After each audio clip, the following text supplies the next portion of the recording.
ఈ ప్రపంచంలో ఉన్న హైయెస్ట్ డిగ్రీ ఏదైనా ఉందంటే పిహెచ్డి కాదు, క్షమించగలడం. చెప్పండి, శత్రువుని క్షమించగలిగిన వాడు హైయెస్ట్ డిగ్రీ కలిగిన వాడు. అందుకే యేసునాథుడు నీ ప్రార్థనలు పరలోకానికి చేరాలి అంటే నువ్వు మొదట నీ శత్రువులను క్షమించాలి. ఈ ఉపవాస ప్రార్థనలో, ఈ 40 రోజుల ఉపవాస ప్రార్థనలో అత్త ఎంత ప్రార్థించినా కోడల్ని క్షమించకపోతే నీ ప్రార్థన ఇంటి కప్పు మీద కూడా వెళ్ళదు. నువ్వెంతంత ప్రార్థన చేసి గీపెట్టు, నీ ప్రార్థన అక్కడే ఉంటుంది తప్ప కోడల్ని క్షమించకుండా నువ్వు ప్రార్థన చేస్తే నీ ప్రార్థన వెళ్ళదు. అలాగే నువ్వు కోడలు అయితే అత్తను క్షమించకుండా ప్రార్థిస్తే నీ ప్రార్థన దేవుడు వినడు. నువ్వు భర్తవైనా, భార్యవైనా, పిల్లలైనా, పెద్దలైనా ఒకరు క్షమించుకున్నాక ప్రార్థన చేస్తే దేవుడు నీ ప్రార్థన వింటాడు. అందుకే బైబిల్ గ్రంథంలో పరలోక ప్రార్థనలు మనం చేస్తుంటాం. మా రుణస్థులను మేము క్షమించిన ప్రకారము అంటే నువ్వు క్షమించకపోతే, నువ్వు కోటకు క్షమిస్తే, కోట అంటే ఆ కోటర్ కాదు, కొంతమంది కోట అంటే ఏదో గుర్తొస్తుంది. నువ్వు పావంతు క్షమిస్తే, నువ్వు సగం క్షమిస్తే, నువ్వు 30 క్షమిస్తే, ఏంటి చెప్పాలి, 80% క్షమిస్తే, 100% క్షమిస్తే 100% నిన్ను దేవుడు క్షమిస్తాడు. ప్రార్థనలు ఈజీగా వచ్చేస్తాయి, ఆన్సర్స్ వస్తాయి, నీ ప్రార్థనలకు జవాబులు వస్తాయి. అది తెలిసిన సాతానుకి ఈ ట్రిక్ తెలుసు కాబట్టి సాతాను అంటాడు, ఏం చేయొద్దు, క్షమించొద్దు, ప్రార్థన అయితే చెయ్యి.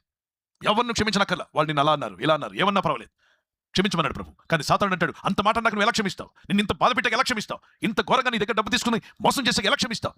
వాళ్ళని క్షమించకపోతే ప్రతినిత్యం వాళ్ళు గుర్తొస్తూనే ఉంటారు నీకు. నువ్వు కూర్చున్నా, లేచినా, బస్ ఎక్కినా, బండిలో ఉన్న, ఒకవేళ ఉద్యోగానికి వెళ్తున్నా, ప్రయాణం చేస్తున్నా, మెట్రో ప్రయాణం చేస్తున్నా, నువ్వు ఎవరైతే నీ శత్రువుగా ఉన్నారో ఆ శత్రువులు కంటిన్యూగా వాళ్ళు నీ కీడు చేసి ఉంటారు. నువ్వు క్షమించకపోతే వాళ్ళు నీ మైండ్లోకి వస్తూనే ఉంటారు, నీ మెదడులో వస్తూనే ఉంటారు. నువ్వు టీ తాగుతుంటే నీతో పాటు వాళ్ళు టీ తాగుతారు, కాఫీ తాగుతుంటే ఒకవేళ తింటుంటే గుర్తొచ్చినప్పుడు వాళ్ళు కూడా సగం బిర్యానీ ఎత్తేస్తారు.